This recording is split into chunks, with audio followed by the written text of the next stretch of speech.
Hi everyone, my name is Brianna Jenke and this is my presentation on psychology during the Renaissance time period.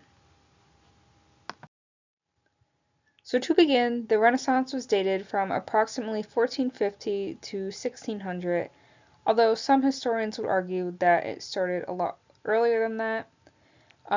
The Renaissance means rebirth, and at the time a lot of individuals wanted to go back to a much more open-minded mindset, much like the Greek philosophers. Also at this time, Europe made a switch from being so centered around God to being more centered around humans in general, and they believed that studying nature would be the same as studying God himself because he existed in nature. God had given humans the ability to create art, and they believed that it should be exercised to the fullest. At this time, it was believed that there was so much more to humans than just their souls and existence, meaning that humans have senses, powers of reasoning, and feelings of joy. So those aspects became more important during this time period. Attention towards the heavens was also diverted, which is where in the past the Pythagoreans, Platonists, and Christians were more focused. Starting off with one of the major themes during the Renaissance, humanism does not mean having a deep concern for the well-being of humans, nor treating one another with respect. There was actually no interest in human beings as a whole, and during this time there was a lot more focus on how humans react to things, meaning how we behave and our feelings. The next four themes are what characterized humanism during the Renaissance. The first one is individualism, which focuses on the potential of humans and their achievements. It was believed that humans could make a positive difference in the world. The next one is personal religion. Unlike the past, the Renaissance humanists wanted to be focused on religion being personal. The third is intense interest in the past. Humanists were very focused on earlier works from the Greeks, such as Greek and Roman poets, philosophers, and politicians, and they wanted to read what these earlier works had to say and not just hear it from another person's perspective. This gave them an opening to many of the viewpoints in the past, and many of those views supported what the humanists believed. Lastly, there is anti-Aristotelianism. Many humanists believe that Aristotle's philosophy was embraced too greatly because he too was human and he also made many mistakes. So the humanists therefore attacked the church dogma pretty harshly. The first philosopher we're starting out with today is Francesco Petrarch. Many people believe that Petrarch's writings marked the beginning of the Renaissance. He was concerned with freeing the human spirit and attacked scholasticism. He wanted to study the classics as works of humans and not so much as interpretations by others. As mentioned earlier, Petrarch wanted to return to a more personal religion, more based on personal faith and feelings. He also argued that a person's current life is just as important as their afterlife. He helped to start the explosions of artistic and literary endeavors as well, and opened the doors for some other very famous philosophers, which are known as Copernicus, Kepler, and Galileo. Although he didn't create any new philosophies, his skepticism towards different forms of dogma helped to start what we know as modern science. The next philosopher we have is Giovanni Pico. Pico believed that God had granted humans a very unique position in the world. He said that between angels and animals, humans are very much capable of change, and that we can choose to live more sensual lives, exercise our intelligence, and become even more godlike. Our freedom allows us to choose from any different lifestyle and viewpoint, and all philosophies have common elements. He wanted all philosophies to be studied and to find what they have in common. He sought peace among rivals and said that all human works, no matter what they were, should be respected. Unfortunately, he passed away at a very young age and was not able to further these thoughts as he wanted to. The next philosopher we have is Desiderius Erasmus. Erasmus was born the son of a priest, which was something that he did not like his whole life. In fact, when he became a priest himself, he abandoned that life because he wanted to live a life where he could study and have his own independence. He was pretty much opposed to believing in everything and criticized many classics. He claimed that nothing made by humans would ever be perfect, and he believed that exorcisms and alchemy were nonsense, and wanted people to take their lessons from Jesus himself and not just from the church. Erasmus also believed that war was caused by fanaticism and meant nothing more than homicide, especially because of the bishops that became rich and famous off of these wars. When it came to women, he commended them for their roles as caregivers and felt that they should have access to education, which a lot of people at the time disagreed with. In 1512 he completed a book titled The Praise of Folly, in which he attacked the church, philosophers, and superstitions of all different types. Because of this, the church made an effort to silence him, and offered to make him a cardinal. This ended up failing, and due to that, all of Erasmus's works were placed in the Catholic Church's index of forbidden books. Next up, we have Martin Luther. Luther was an Augustinian priest and biblical scholar, and he happened to be disgusted with Christianity and what it had become at the time. He insisted on personal religion and believed that people should not be able to escape the consequences of sin. During the time of Reformation, Luther was very opposed to the church's indulgences, which allowed sinners to pay a fee for their sins to church officials. He said that God determines what is sinful and how it should be treated. He believed that the church had drifted very far from the teachings of Jesus in the Bible, but the church was more concerned with luxury and privilege.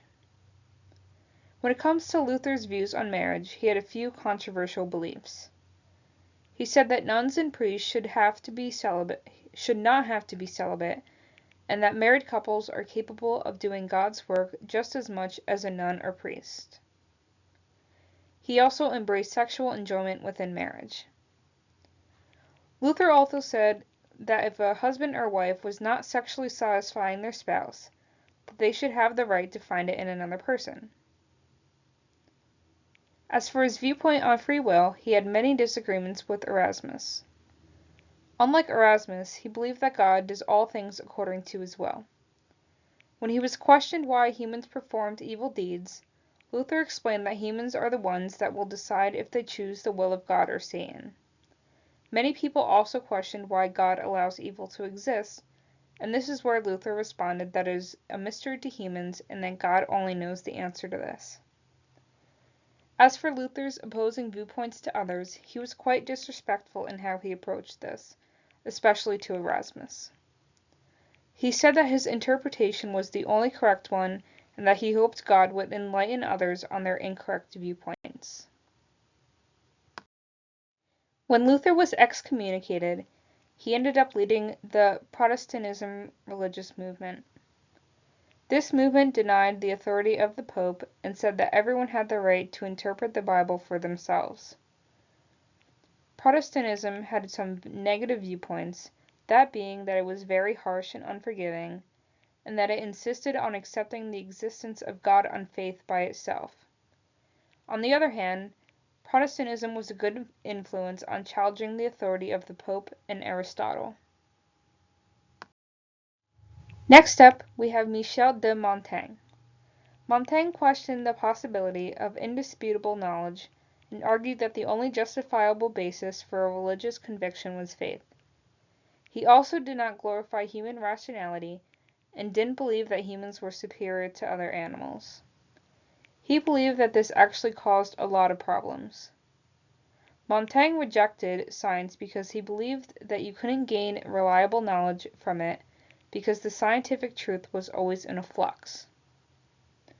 He believed that sensations were illusory and that they were influenced by other bodily conditions. Now we're getting a little bit into astronomy and our solar system, and the first person I'm going to discuss is Ptolemy. Ptolemy summarized mathematical and observational astronomy. He ended up becoming part of the church dogma with his findings, which ultimately meant that his theories were unchallengeable. He created the Ptolemaic system, which was the belief that heavenly bodies, which included the Earth, were spherical, and the sun, moon, and planets traveled around it. This system was believed to have been true and resilient based on the fact that it accorded with the senses. It allowed for better predictions, and it gave humans a central place in the universe and was in agreement with biblical creation. One individual that challenged this idea was Aristarchus of Samos, and he said that the Earth rotated on its own path and that it and other planets revolved around the Sun. Next up is Nicholas Copernicus. Copernicus seriously challenged the Ptolemaic system and published a book talking about it called De Revolutionibus. In this book, Copernicus aimed to first create a more accurate calendar and that could only be understood by some of the most professional and intelligent mathematicians and astronomers. His book argued that the Earth revolved around the Sun rather than the Sun revolving around the Earth. This theory challenged a deep worldview and at one point was considered insane. Giordano Bruno, a priest, accepted this theory, not because of scientific reasons, but because it restored the status that was given to the Sun by the ancients. He believed in the divinity of humans, the existence of magical forces that benefit humans, and the harmony that existed between humans, stars, and the planets. Next up is Johannes Kepler. Kepler studied mathematics and astronomy, and he embraced Copernicus's theories. Kepler took this risk, one, because he was a Platonist that sought a simple harmony that could describe the universe, and next, because he was a sun worshipper and was attracted to the way that Copernican theory embraced this. He believed that the sensory world was an inferior reflection of the unchanging mathematical world. Kepler also studied vision, and in this he found environmental objects project an inverted image onto the retina. This rejected earlier studies that said vision was a result of projection of exact copies of objects into sense receptors. Next up we have Galileo. Galileo was a mathematician and he wanted to correct some of the misconceptions about the world and its heavenly bodies. To do this, he invented a modified version of a telescope to uncover mountains of the moon, sunspots, and the fact that the Milky Way was made up of stars that were not visible to the naked eye. Many people actually refused to look through this telescope at Galileo's request because they believed it would be an act of heresy and it was rebelling against God. He also believed that behavior of objects and events could be explained in terms of external forces and that the senses can provide only a hint about the nature of reality. Galileo made a distinction between objective and subjective reality. Objective reality is independent of anyone else's perception of it, and it is what we now call primary qualities. Primary qualities are absolute and objective, and they include quantity, shape, size, position, and motion or rest. Another type of reality is made by sensing things, which is known as secondary qualities. Secondary qualities are psychological experiences including color, sound, temperature, smell, and taste. Galileo believes that secondary qualities are fluctuating, while with primary qualities we can have true knowledge. Galileo believed that because our conscious experience is made up of so many secondary qualities that they can never be described and understood mathematically, and therefore they can never be studied by methods of science. These experiences, according to Galileo, were now considered inferior to the real world outside of the human experience.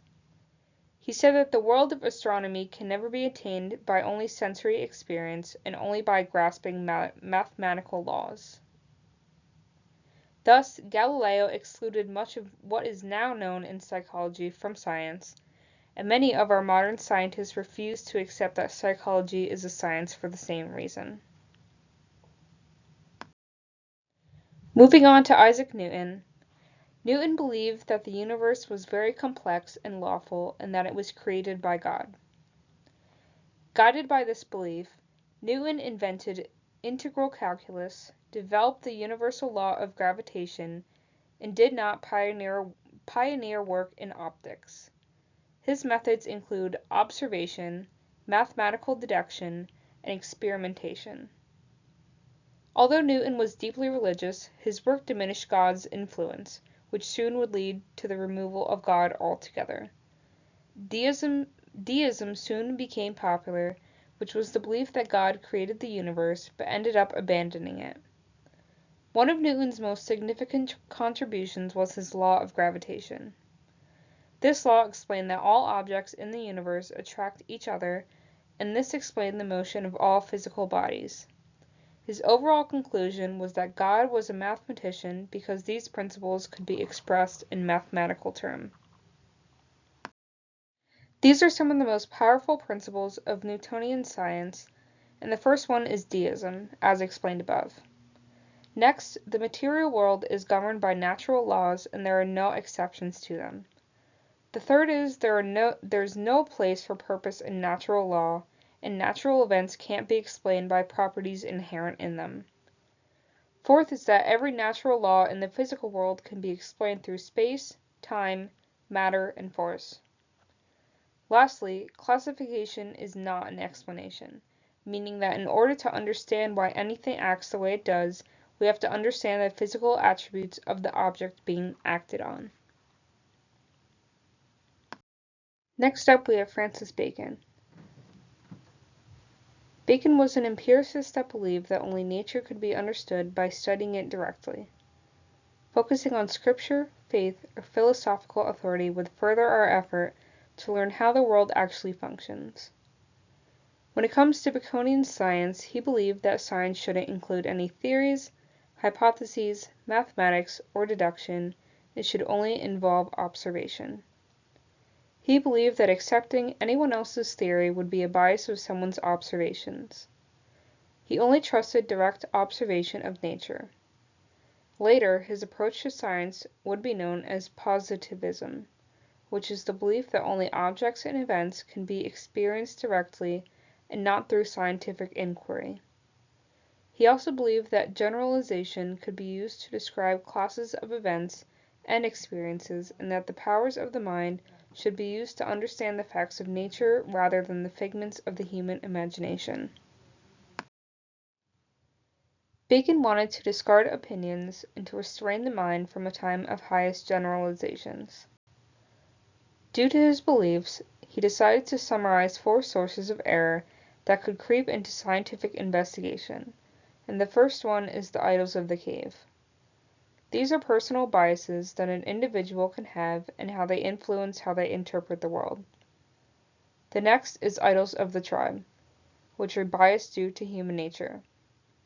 Third is idols of the marketplace, which are biases that result from being overly influenced by the meaning assigned to words. And lastly, idols of the theater, which are biases that result from a blind allegiance to any viewpoint. Bacon also believed that science could majorly influence technology, which would thus improve the world. Later on in the 1900s, Skinner ended up adopting some of Bacon's philosophy. Next up, we have René Descartes. Descartes was in search of a philosophical truth, and this began with him taking a look at everything he had ever learned. He came to the conclusion that all of it was useless, and that no philosopher was ever able to agree with another, and that nothing was beyond doubt. Due to this, Descartes wanted to learn for himself. This began with innate ideas. He believed that sensory ideas must be clear, meaning information that was represented clearly in the consciousness. His next method consisted of intuition, which is the process of an unbiased and attentive mind that arrives at a clear and distinct idea and cannot be doubted. He found that he could doubt his existence in everything that was physical, but could not doubt the existence of himself as a thinking being. And although Descartes was a rationalist and nativist, he was also a phenomenologist, meaning he studied the nature of our conscious experience. The next thing that Descartes studied was the reflex, in hopes to explain animal and human behavior. He explained that the sense receptors in the body were like pressure plates, and that started with water flowing through the tubes. He thought of the nerves as hollow tubes that contained delicate threads that connected to the sense receptors in the brain. These receptors were connected to the cavities of the brain, which were filled with animal spirits, which were described as a subtle flame. The threads in the nerves would tighten when an external event stimulated a sense organ, and this would open a pore in the brain area. When the animal spirits would float into the muscles, they would cause the muscles to expand and would cause behavior. Later evidence showed that this analysis was incorrect, but Descartes never revised any of these findings. Descartes also had an explanation for sleep and dreams. He said that when animals are awake, the cavities of the brain are filled with animal spirits, and that the brain tissue in the cavity expands, making them responsive to sensory stimulation. As the day goes on, the animal spirits in the brain diminish, making the organism not very responsive to the environment, which was said to be sleep at the time. Animal spirits then flow randomly into the cavities, and the connecting threads would tighten, which causes random experiences that we refer to as dreams. The next theory that Descartes created was the mind-body interaction. He believed that only humans possessed a mind that provided consciousness, free choice, and rationality. He said that the mind is non-physical and the body is physical, and that the body operates according to physical principles and the mind does not. He also believed that our sensory experiences embellish our cognitive experiences, and by that, we can consciously feel bodily states such as thirst and pain. To analyze this, Descartes studied the pineal gland, which was believed to be surrounded by animal spirits, which we also know today to be called cerebrospinal fluid. It was found that when the mind willed something to happen, the pineal gland was stimulated and would then stimulate other brain areas, bringing out a certain behavior. Lastly, it was found that emotions are related to the amount of animal spirits involved in response, and the more animal spirits that are there, the stronger the emotion will be. Moving on to some of Descartes' contributions to psychology, his reflexive behavior analysis was the beginning of stimulus response in behavioristic psychology. His investigations of the bodies of animals and their functioning gave birth to physiological and comparative psychology. He also started the beginning of the scientific study of consciousness. A lot of future philosophers ended up challenging his concept of the mind, some saying that humans were nothing but machines, and others saying that consciousness was the most important aspect of humans. Overall, Descartes made many contributions to our modern psychology in the beginning of new ideas. Overall, the Renaissance time period was the beginning of the study of the individual and their behaviors. It strayed away from the insistence of religion and was a time where individuals began to break away from church authority. There were many new findings within the solar system, the brain, sensory information, and consciousness. A lot of creativity and curiosity came about during this time, which was something that wasn't very heard of in the past, and many philosophers began to break away from old mistakes and reject earlier findings. All in all, the contributions of the Renaissance time period helped to shape what we know about psychology today. This is just the reference that I used for my presentation. Thank you to everyone who watched, and I hope you enjoyed. Have a great rest of your day.